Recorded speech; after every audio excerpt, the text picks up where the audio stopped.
Perú 2030. El mejor análisis sobre reforma del Estado, descentralización, modernización de la gestión pública, desarrollo regional y local, en el marco de los 17 Objetivos de Desarrollo Sostenible de la Agenda 2030.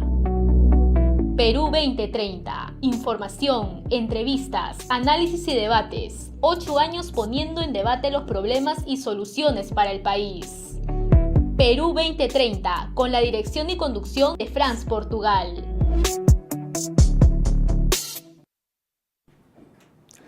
Muy buenos días, bienvenidos a nuestra audiencia nacional y que nos ven y nos escuchan en esta multiplataforma que es RCR, la red de comunicación regional, la red que comunica y une al Perú. Hoy día, sábado 20 de diciembre del 2025, estamos con nuestra edición 439 de Perú 2030, como siempre, debatiendo los problemas del país y sus posibles soluciones en el marco de la Agenda 2030 de los Objetivos de Desarrollo Sostenible. Perú 2030 también se difunde en el portal de noticias enteratp.com, medio digital que dirige el periodista Ignacio Arana. Queremos anunciar que este fin de mes, el sábado 27, que se nos acaba el año 2025, vamos a tener un programa especial de balance político del año 2025, como lo hacemos todos los años al finalizar, ¿no?, cada año, ¿no? Vamos a estar con nuestro equipo central de Perú 2030, nos va a acompañar Ricardo Vázquez y Manuel Bernales, ¿no?, para comentar y analizar los principales acontecimientos políticos que se produjeron en el año 2025 y que nos espera el año siguiente, el 2026. El Perú de hoy, hablar del proceso electoral del 2026 exige mirar más allá de los candidatos y las campañas y detenernos en los proyectos de poder que vienen moldeando el sistema político desde hace casi una década. Uno de ellos es el llamado queiquismo, una expresión política que surge del fujimorismo, pero que ya no depende únicamente de ganar las elecciones presidenciales para gobernar, sino que ha demostrado capacidad para ejercer poder desde el Congreso, influir en organismos constitucionales y condicionar gobiernos débiles a través de pactos de impunidad y de control institucional. El queiquismo no es solo una figura electoral ni una marca partidaria, es una forma de organización del poder que combina hegemonía parlamentaria, alianzas con sectores empresariales conservadores, captura de instituciones clave del Estado y un discurso de orden, entre comillas, frente al miedo, la inseguridad y el desgaste democrático. En el contexto del colapso de la representación política y de la fragmentación extrema del sistema de partidos, este proyecto ha logrado mantenerse como un actor central, inclusive con altos niveles de rechazo ciudadano. De cara a las elecciones 2026, el queiquismo vuelve a jugar un rol decisivo, no solo por su desempeño electoral directo, sino por su capacidad de incidir en las reglas de juego, en la conformación del próximo Congreso y en los márgenes de gobernabilidad del futuro Ejecutivo. Analizar este fenómeno permite entender por qué el debate ya no es únicamente quién gana las elecciones, sino qué tipo de democracia, de Estado y de régimen político se está configurando para el próximo ciclo político del país. Para conversar sobre estos temas nos acompaña el día de hoy Paulo Vilcarpazzi, investigador del Instituto de Estudios Peruanos IEP. Además es politólogo y abogado, ¿no? Ha sido viceministro de Gobernanza Territorial de la PCM y viceministro de Interculturalidad del Ministerio de Cultura. Buenos días, Paulo Vilca, bienvenido a Perú 2030. Muy buenos días, Franz. Muchísimas gracias por la invitación. Gracias, Paulo, pero antes de conversar contigo, que es nuestro invitado en nuestra mesa central de hoy día, veamos qué pasó esta semana política, ¿no? La semana política revela un país que avanza hacia las elecciones 2026 con procedimientos formales en marcha, pero con un trasfondo de deterioro político democrático. El pacto ético, las primarias y la proclamación de candidaturas conviven con la expansión de economías ilegales, la erosión del Ministerio Público y un Congreso que legisla en favor de intereses particulares. La aprobación de la segunda votación de una nueva ampliación del Reinfo, que ya lo habíamos comentado en el programa anterior, confirma que el Congreso mantiene una línea sistemática de tolerancia política frente a la minería ilegal e informal. Los datos son contundentes. En la última prórroga, solo 64 de más de 31.000 inscritos lograron formalizarse, lo que demuestra que el problema no es de plazos, sino de diseño institucional y de voluntad política. Así que, amigos, no esperemos nada nuevo con esta ampliación del Reinfo. Lo que pasa es que la mayoría de la minería que trabaja actualmente de manera informal o ilegal no quiere formalizarse, no desea formalizarse. Va a trabajar hasta el último momento de esta manera. Le es más negocio no formalizarse. Formalizarse implica una serie de restricciones según ellos. En consecuencia, no esperamos que la ley MAPE no se apruebe en Congreso. El Congreso no ha querido aprobar la ley MAPE, la ha boicoteado de diversa manera. La tiene en la congeladora y estará ahí hasta que cambie la correlación de fuerzas políticas, que esperamos que eso pueda ocurrir en las elecciones que se van a producir el 12 de abril del 2026. Es una esperanza, podemos equivocarnos, pero ahí está la situación. También esta semana, pues, está el tema de Ciro Castillo, el gobernador del Callao, que está prófugo, ¿no? Y que ha presentado, pues, una demanda política para que se le deje defenderse en libertad, ¿no?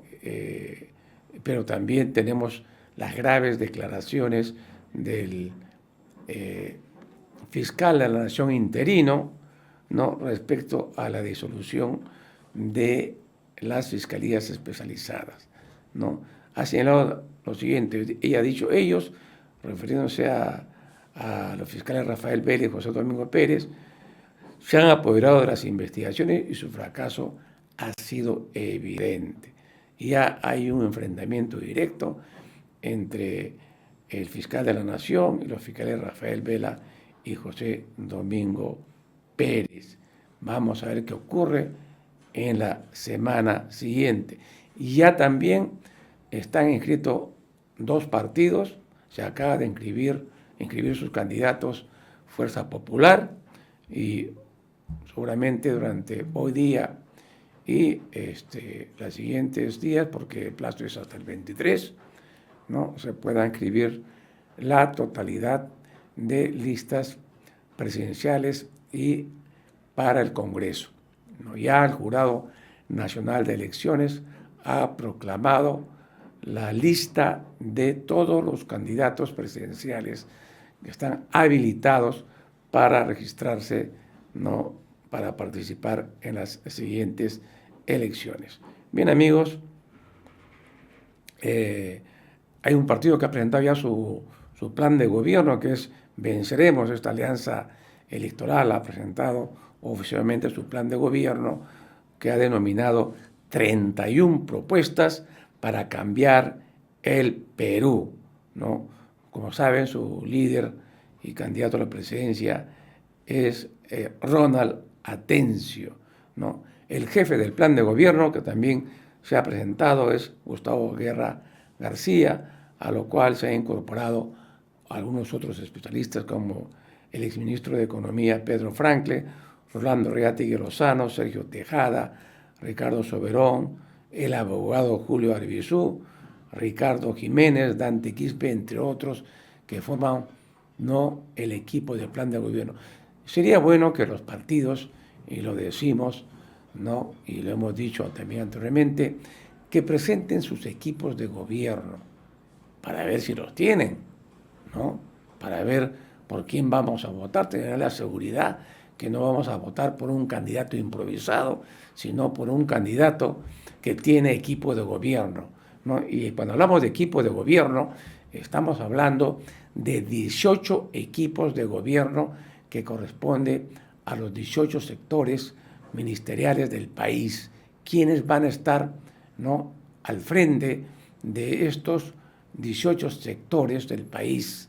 Vamos a ver si los tienen, o será que, como ha ocurrido en otras oportunidades, que el presidente que se sube al ejercicio del poder saca un cartelito que dice se necesitan ministros porque es incapaz de tener equipo de gobierno en sus propias filas, ¿no?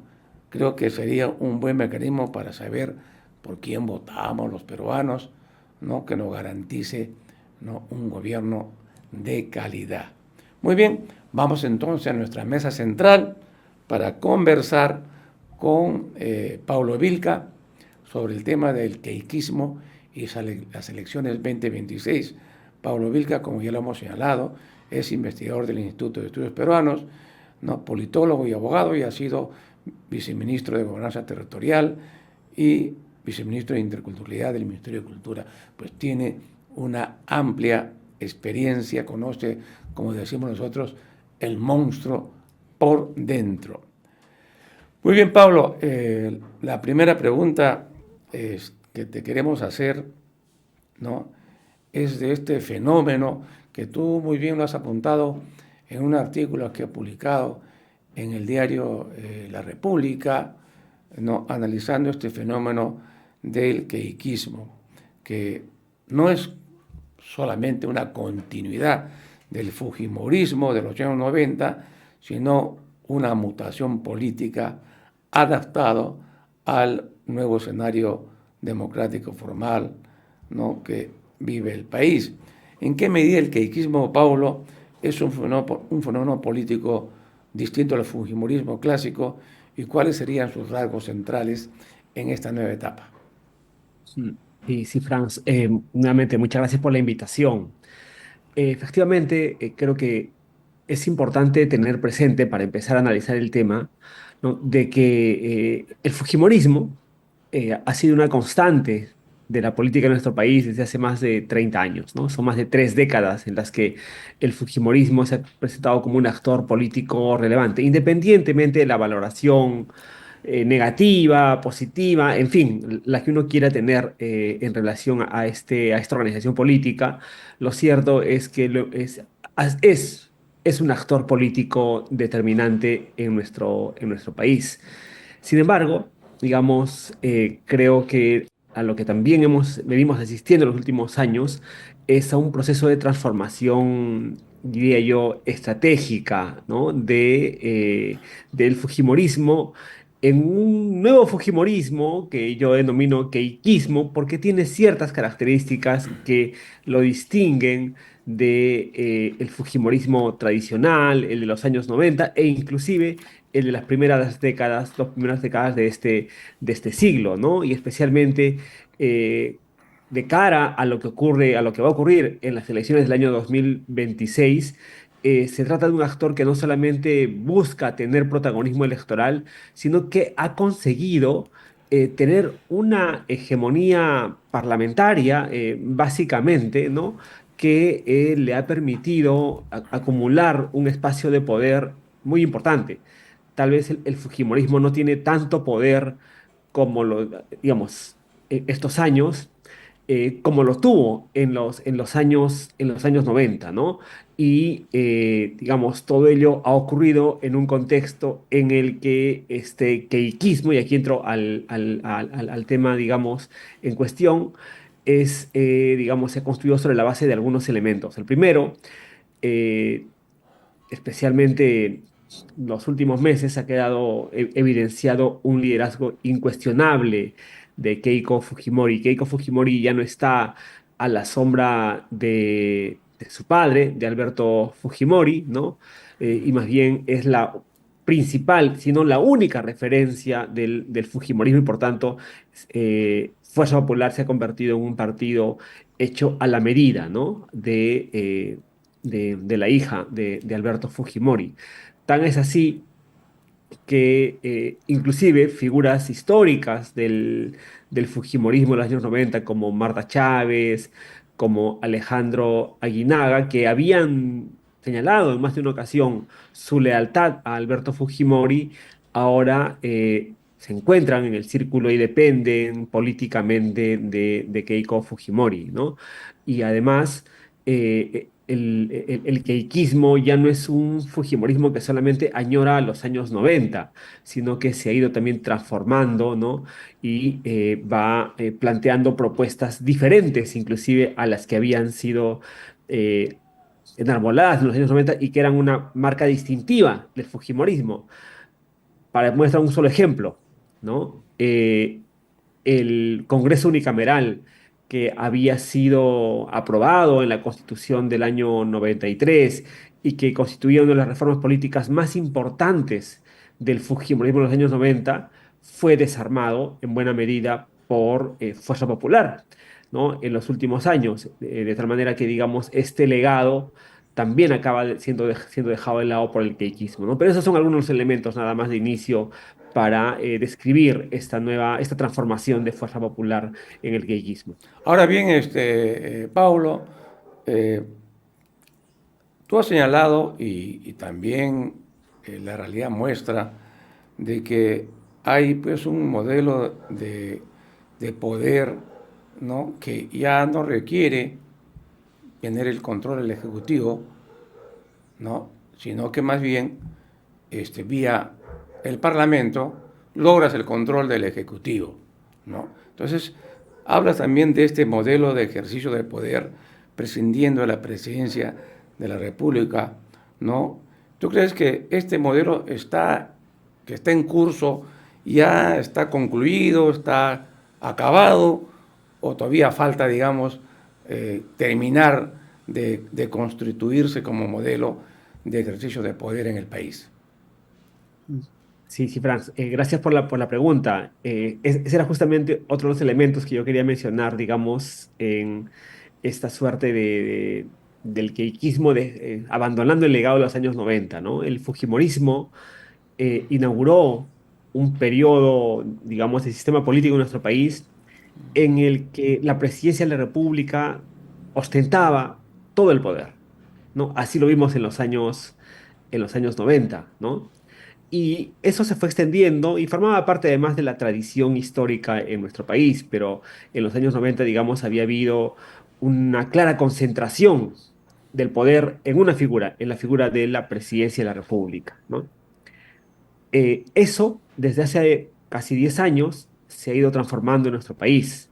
Y ahora tenemos prácticamente un sistema político que ha transitado rápidamente hacia una suerte de parlamentarismo, en donde, a diferencia de otros sistemas parlamentarios, donde el Parlamento designa, por ejemplo, al presidente o al primer ministro, ¿no? En este caso, todavía hay una designación, una elección de la presidencia por parte de la ciudadanía, pero con un claro detrimento del poder, ¿no? Del Ejecutivo. Ya no podemos hablar de una suerte de equilibrio de poderes en donde, digamos, por un lado el Ejecutivo y por otro lado el Legislativo tenían una suerte de control, ¿no? Ahora, hemos pasado a un estadio en el que el poder político principal se encuentra en el Parlamento, ¿no? Y eso ha sido aprobado y sacramentado, digamos, con las últimas reformas de la Constitución del año 93, ¿no? Dicho sea de paso, ese es un tercer elemento, ¿no? La Constitución de 1993, para el queiquismo, ha dejado de ser una constitución que no se puede modificar, ¿no? Ya la ha modificado, de hecho, ¿no? Y más bien, vamos a pasar a partir del año 2026, Franz, a un modelo parlamentarizado mucho más fuerte, en donde el poder político principal va a estar en el Senado, ¿no?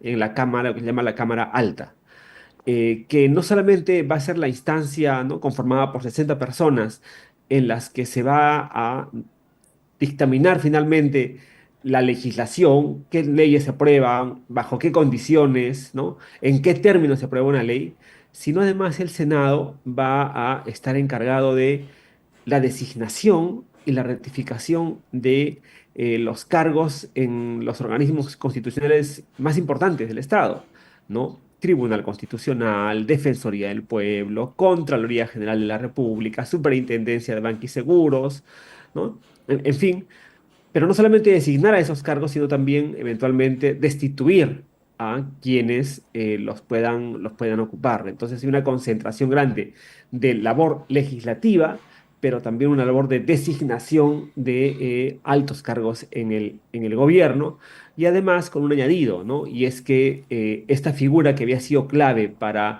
garantizar el equilibrio de poderes, que era si el Congreso podía vacar al presidente, el presidente a su vez podía disolver el Parlamento. Ese era, digamos, resumiendo, ¿no?, cómo funcionaba el equilibrio de poderes. Con las actuales reglas que entrarán en vigencia el año 2026, el Senado va a ser indisoluble, ¿no? Ujú.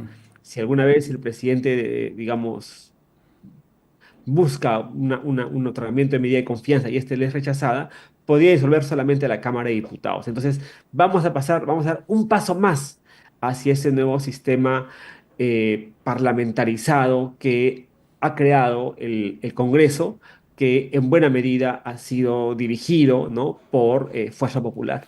O sea, quiere decir, Paulo, que el presidencialismo ya fue y que el espíritu de las leyes y Montesquieu hay que archivarlo porque ya no hay equilibrio de poderes, no hay separación de poderes, ¿no?, en el sistema político peruano, ¿no? Estamos en un parlamentarismo ya totalmente consumado, ¿no? Como tú bien lo has dicho, ya el Congreso no puede disolverse, se disuelve parcialmente, ¿no? Porque el Senado está blindado, no puede disolverse, ¿no? Va a estar sujeto a la voluntad de los 60 senadores, ¿no?, que se van a elegir el próximo 12 de abril, ¿no?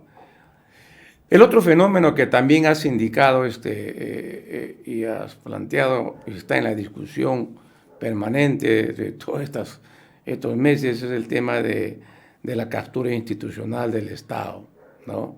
En los cuales obviamente ha jugado un protagonismo la Comisión de Constitución, que la preside el Fujimorismo, ¿no?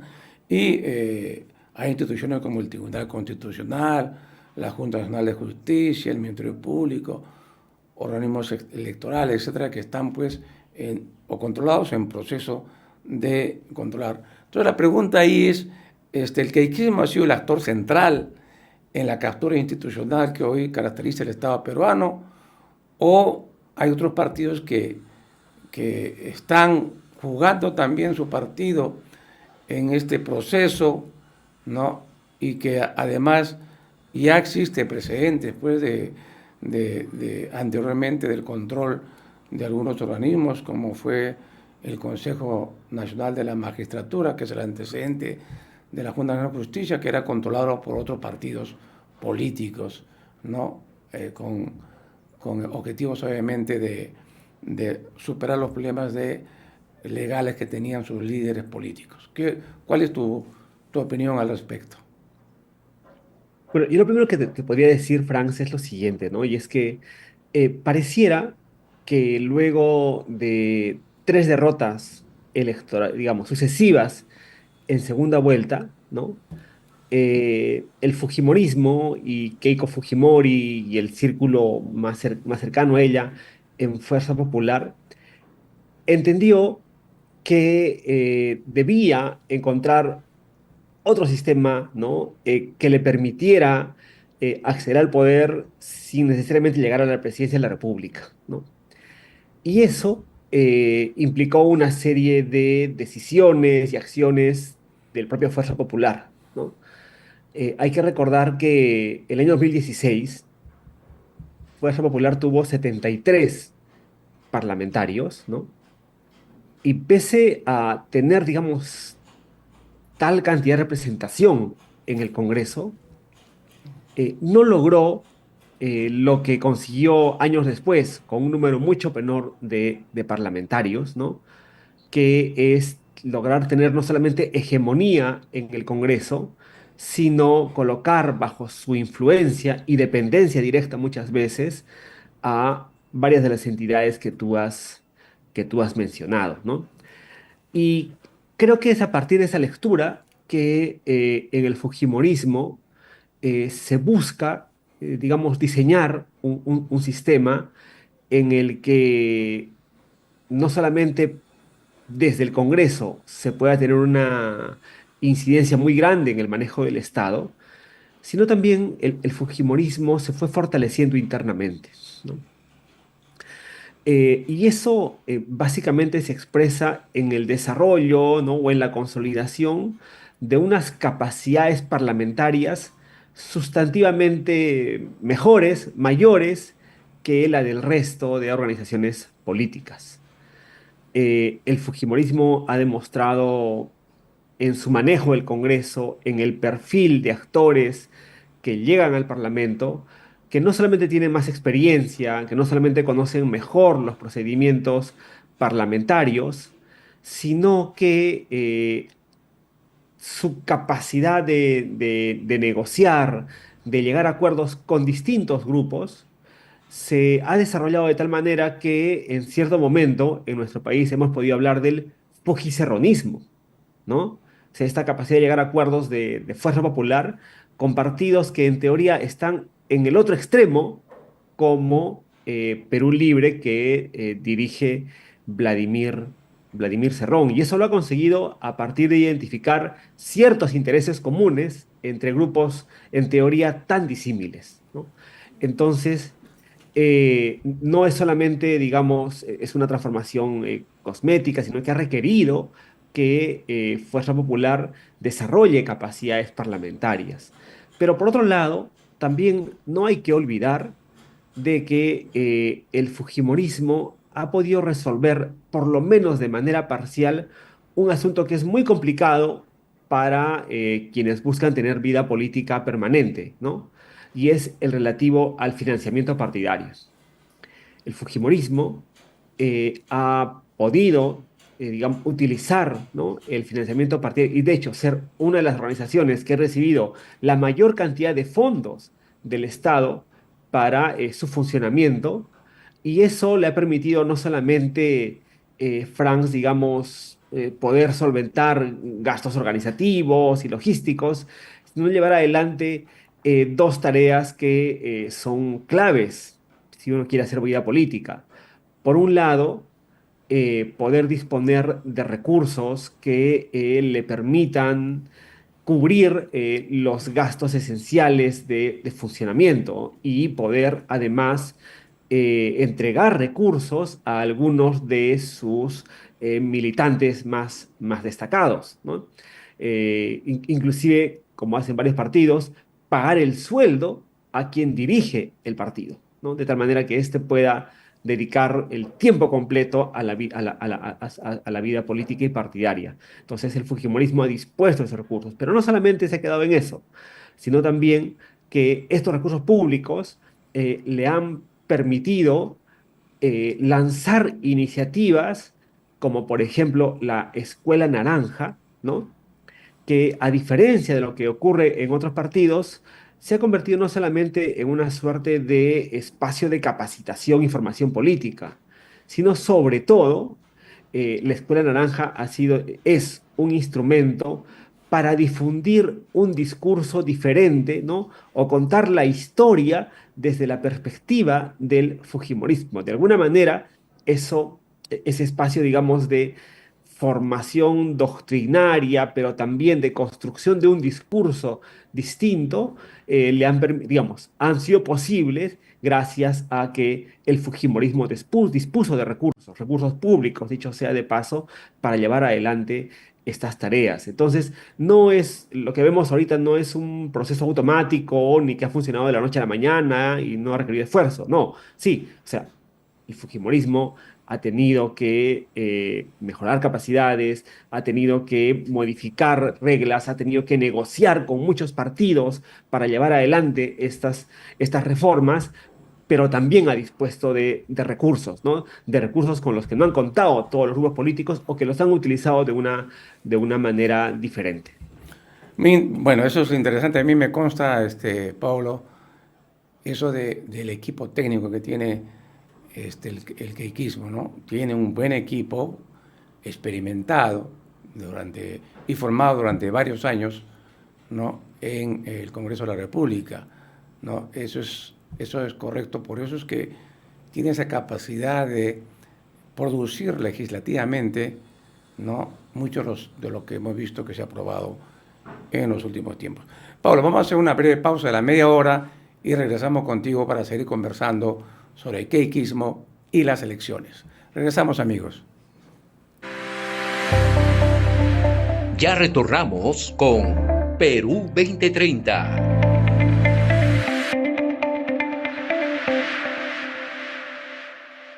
Maestro, maestra, aprovecha las asesorías gratuitas que Derrama Magisterial tiene para ti.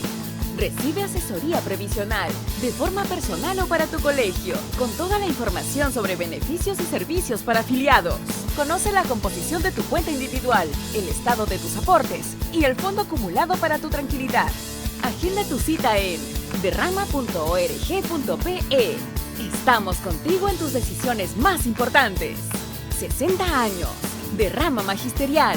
Construyendo confianza, generando bienestar. En RCR, la alegría de estas fiestas dura todo el año.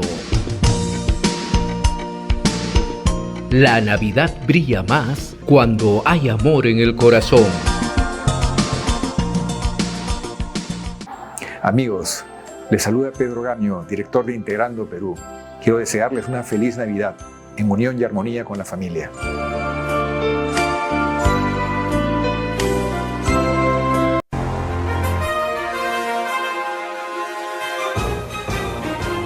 Enlace Regional, edición del mediodía. Informamos desde el mismo lugar de los hechos. Conversamos con los protagonistas de la noticia. Analizamos los problemas que aquejan al país. Llevamos la noticia a los lugares más alejados del país. Somos Enlace Regional, de lunes a viernes de 12 a 2 de la tarde por RCR, la red que comunica y une al Perú. Descansa y descubre el Perú con DM Hoteles. Maestro, maestra, disfruta de los mejores servicios y comodidades en nuestra cadena de hoteles en Arequipa, Ayacucho, Cusco, Ica, Lima, Moquegua, Nazca, Tacna y Tarapoto. Tenemos más de 80% de descuento sobre las tarifas regulares para ti. Reserva ahora en dmhoteles.pe y vive momentos inolvidables. 60 años. Derrama Magisterial. Construyendo confianza, generando bienestar. Sigamos con Perú 2030.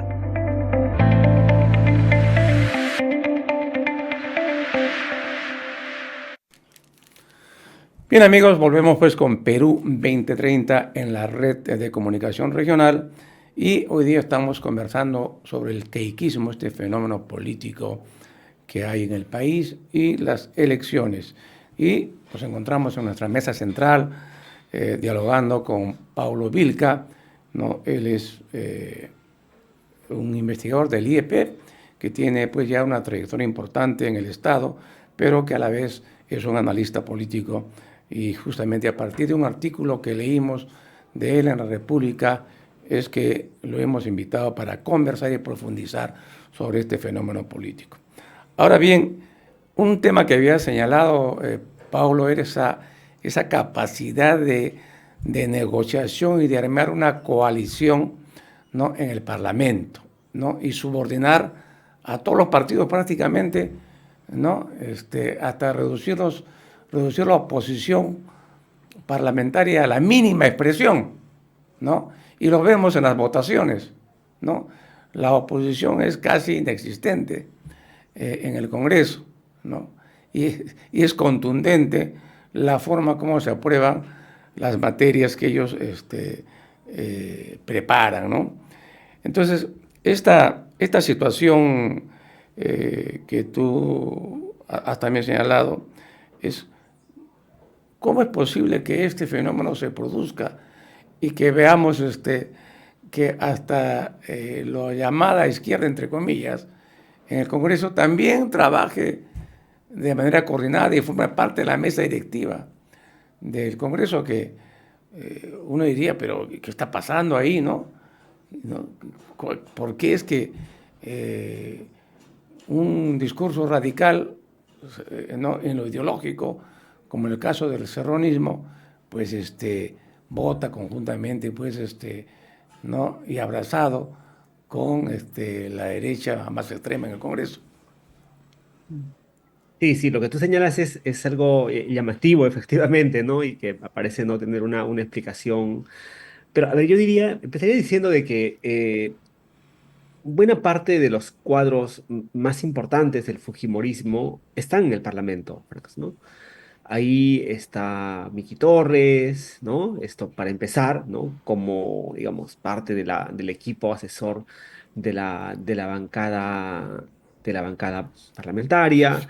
Están un ex parlamentario y que ahora también está volviendo a lanzarse como Ditel Columbus, ¿no? Y en fin, ¿no? Entonces, digamos, hay una suerte de políticos experimentados, ¿no? Y con conocimiento de los procedimientos parlamentarios que acompañan de manera permanente a la bancada de Fuerza Popular. Y uno de los, digamos, ejemplos más claros de esta diferencia, esta mejora de capacidad parlamentaria, tiene que ver con lo que se llama la disciplina del voto, ¿no? Cuando uno compara cuán disciplinados, digamos, cuán votan los parlamentarios, es decir, si votan igual o no dentro de una misma organización política, el fujimorismo destaca claramente como el partido más disciplinado en el voto, ¿no? No es como ocurre en otras bancadas, ¿no? Que se parte el voto, que cada parlamentario tiene su propia agenda. También lo hay en el fujimorismo, por supuesto, hay demandas más particulares, pero al momento de votar, el fujimorismo vota casi siempre en bloque, ¿no? Y entonces eso, digamos, eso le permite consolidar y de tal manera que tiene mejores capacidades para negociar con otros grupos, ¿no? Porque mientras un grupo parlamentario puede ofrecer que sí, pueden ser 10 parlamentarios, pero yo como vocero solamente puedo asegurar el voto de 5 o de 6, es distinto a un grupo parlamentario que puede ofrecer 25 votos, ¿no? Entonces eso mejora la capacidad de negociación inmediatamente. Lo segundo tiene que ver con que el queiquismo ha entendido que en el Congreso hay que negociarlo todo y se puede negociar todo, ¿no? Y eso lo ha llevado a que ampliar su capacidad de ofrecer a los demás partidos apoyo, pero buscar también, digamos, en una suerte de reciprocidad, ¿no? Apoyo para las reformas que ellos plantean, ¿no? Entonces, eso ha generado algo que, por ejemplo, tú lo has mencionado también, caracteriza las votaciones de este Parlamento, y es que buena parte de las leyes son aprobadas con 90 más de 100 votos, ¿no? Esta idea, digamos, de bloques, de oposición y oficialismo se han diluido prácticamente en los últimos años, ¿no? En el Congreso, de tal manera que las normas que finalmente, buena parte de las normas que finalmente se discuten en el Pleno, ¿no? Y además hay que recordar acá que desde la vicepresidencia, la segunda vicepresidencia, hay una, digamos, una capacidad importante para saber qué temas entran a la agenda del Pleno, ¿no? Y la segunda vicepresidencia la ha controlado Fuerza Popular durante varios años, ¿no? Entonces, eso le ha permitido, digamos, di- dividir, repartir los temas relevantes para intentar beneficiar a los distintos grupos, ¿no? Pero a eso se suma un cuarto elemento, diría yo, que no es el que está precisamente en el Parlamento, sino ya como parte de la dinámica política, ¿no? Y es que Fuerza Popular, en particular, ha tenido mucha habilidad para convencer, entre comillas, ¿no? Al resto de parlamentarios de que su supervivencia política, ¿no? En un contexto de crisis, de enfrentamiento, ¿no? Depende de conseguir que el Parlamento tenga más poder que cualquier otro organismo en el Estado, ¿no? El cierre del Congreso dispuesto por Martín Vizcarra causó, digamos, una conmoción importante, no solo en Fuerza Popular, ¿no? Pero especialmente en Fuerza Popular, que, digamos, lo ha llevado a rediseñar el sistema político y convencer a los demás parlamentarios de que esa era la ruta a seguir, ¿no? Y finalmente, solo un quinto elemento para no extenderme, ¿no? Es que no todo es mérito de Fuerza Popular, por cierto. También hay que indicar de que buena parte de estas acciones han sido posibles debido a lo que tú también has mencionado, a la ausencia o a la torpeza, en otras palabras, de la oposición. Por un lado, ¿no?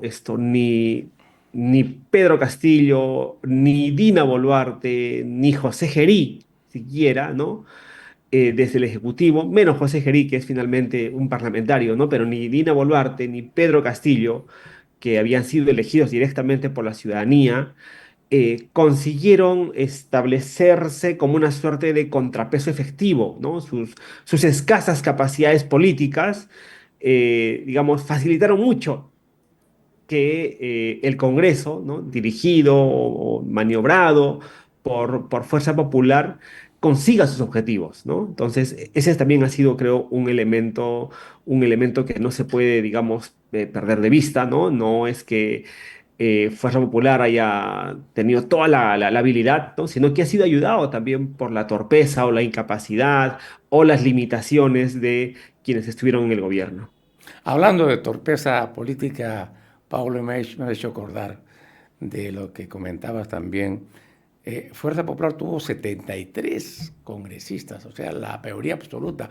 Podía hacer y deshacer lo que quería en el Parlamento, hacer un rediseño total del sistema político, porque los demás grupos no tenían capacidad de oponerse, porque eran minoritarios totalmente, ¿no? Pero la torpeza política de Keiko en esta oportunidad, entiendo yo, cegada por el revanchismo, por haber perdido la presidencia, le impidió ver, ¿no es cierto?, más allá de la coyuntura, ¿no? Y la condujo a lo que fue, pues, ese golpe mortal que le dio Vizcarra al echarlos del Congreso.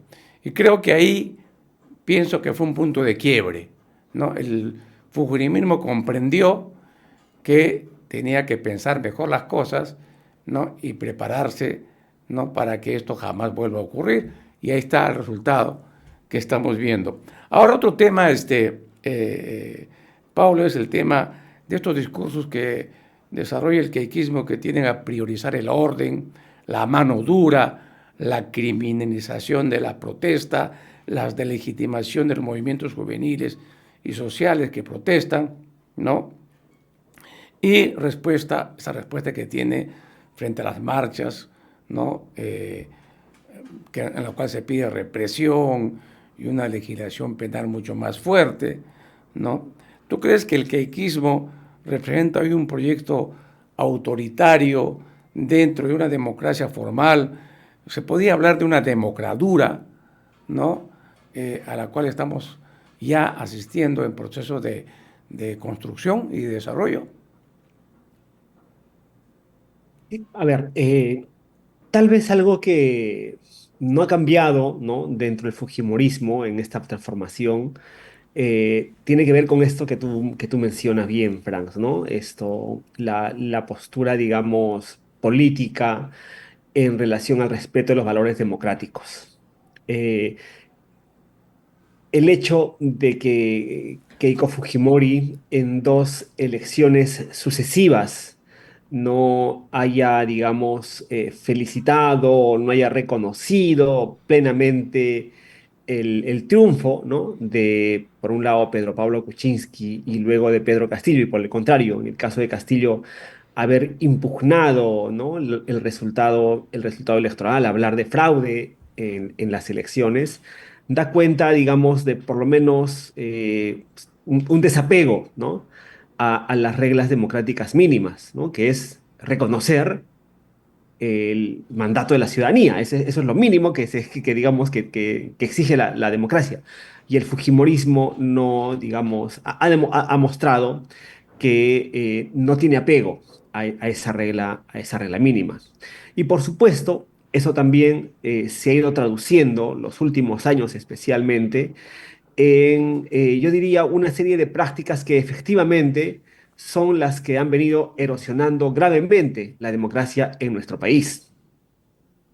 No solamente por cuestiones políticas como el obstruccionismo, que ya hemos visto de manera reiterada, ¿no? Implementado por Fuerza Popular, no solamente con Pedro Pablo Kuczynski, con Martín Vizcarra, con Francisco Sagasti, con Pedro Castillo y hasta casi con Dina Boluarte, ¿no? O sea, son demasiados presidentes que se ven, digamos, arrinconados, ¿no? Acosados, obstaculizados de manera permanente por Fuerza Popular desde el Congreso de la República, ¿no? Entonces, eso por un lado, digamos, claro, ya habla, digamos, de una falta, digamos, de respeto democrático, ¿no? Por quien está en otro poder del Estado. Pero también, y aquí, digamos, viene tal vez el segundo tema más complejo, ¿no? Y es que este afán de copamiento institucional, acompañado de una escasa, digamos, convicción de rendición de cuentas, ¿no? Porque la democracia no es solamente elegir autoridades, sino que las autoridades rindan cuentas a la ciudadanía y eso es algo que se ha ido también deteriorando gravemente en nuestro país. Las autoridades en nuestro país ya no rinden cuentas, Franz, ¿no? No se asumen responsabilidades políticas.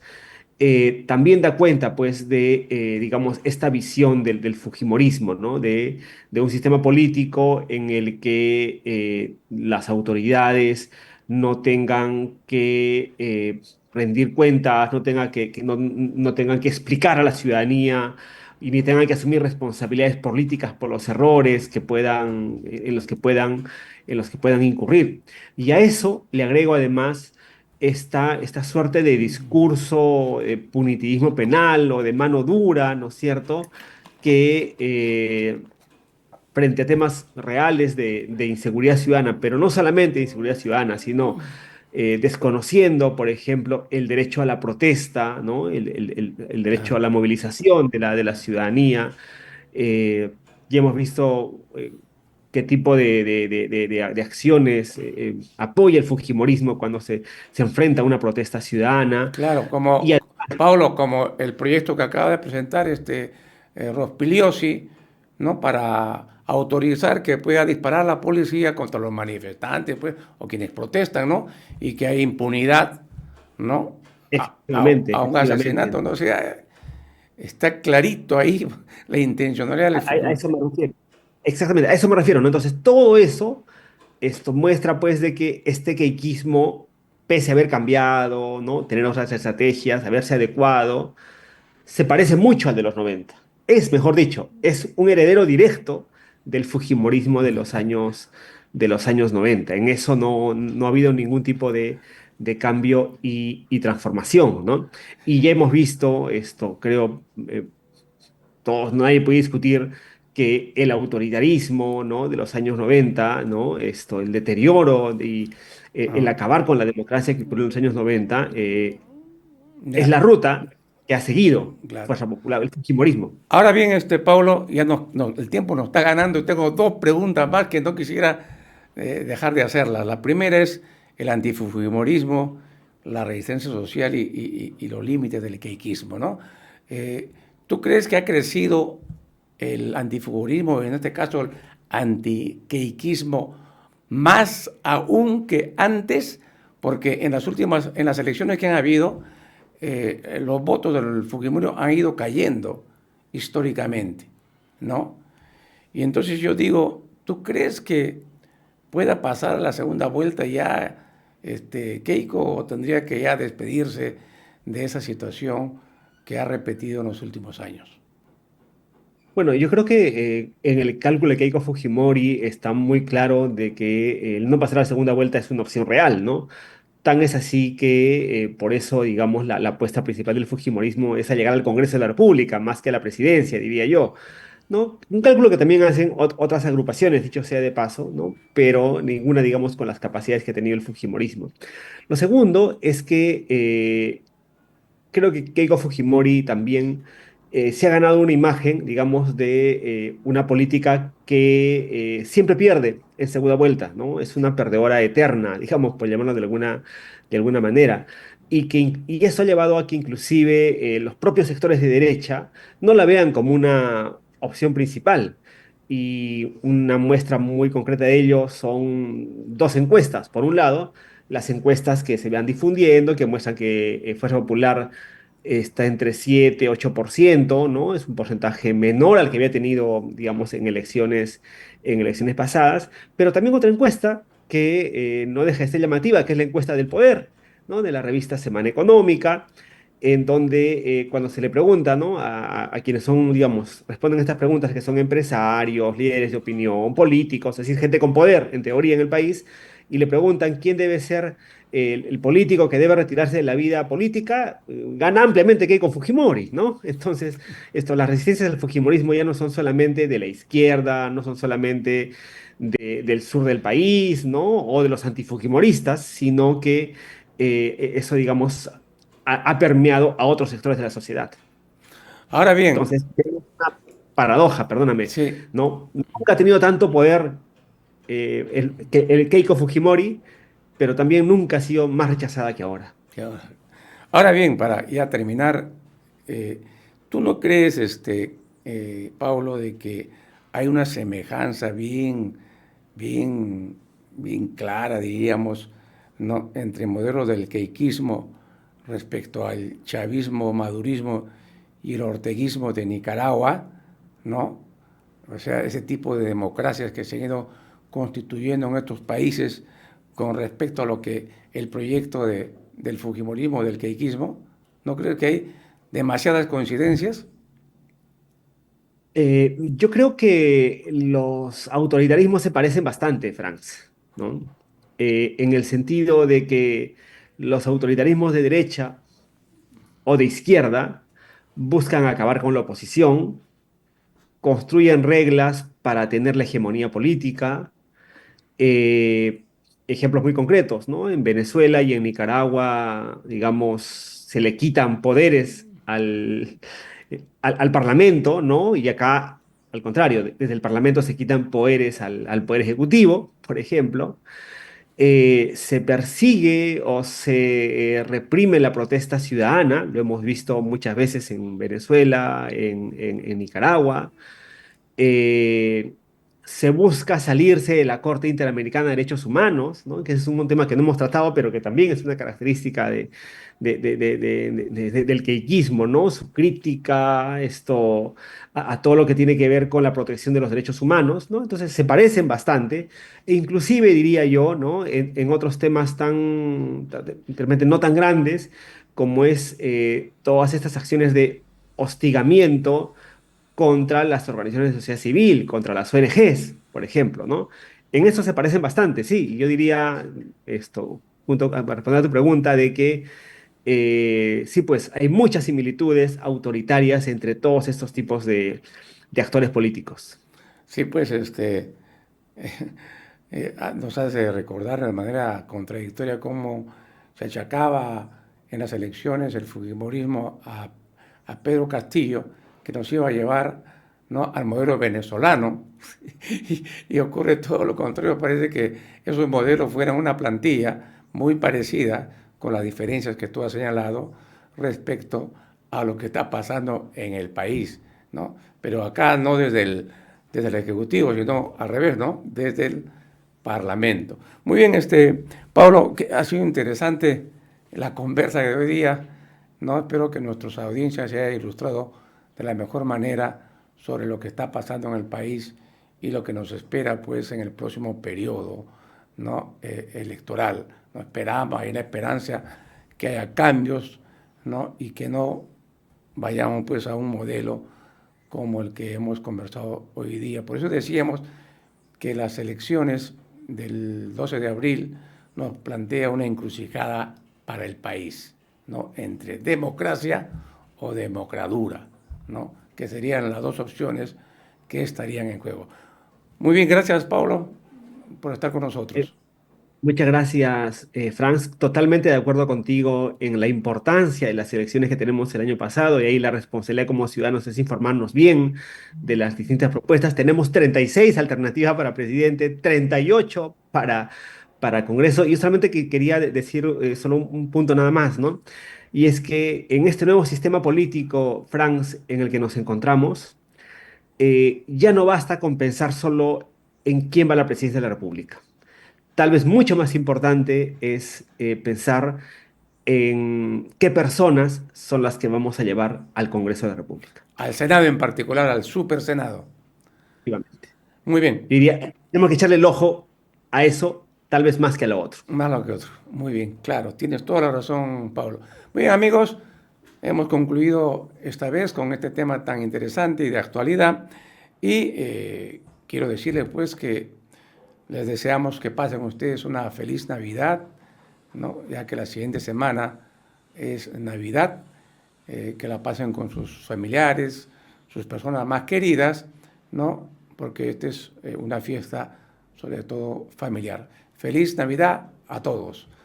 Bien, amigos, nos despedimos hasta el próximo sábado a las 11 de la mañana en Perú 2030 por RCR, la red de comunicación regional, la red que comunica y une al Perú. Muy buenos días y buen fin de semana.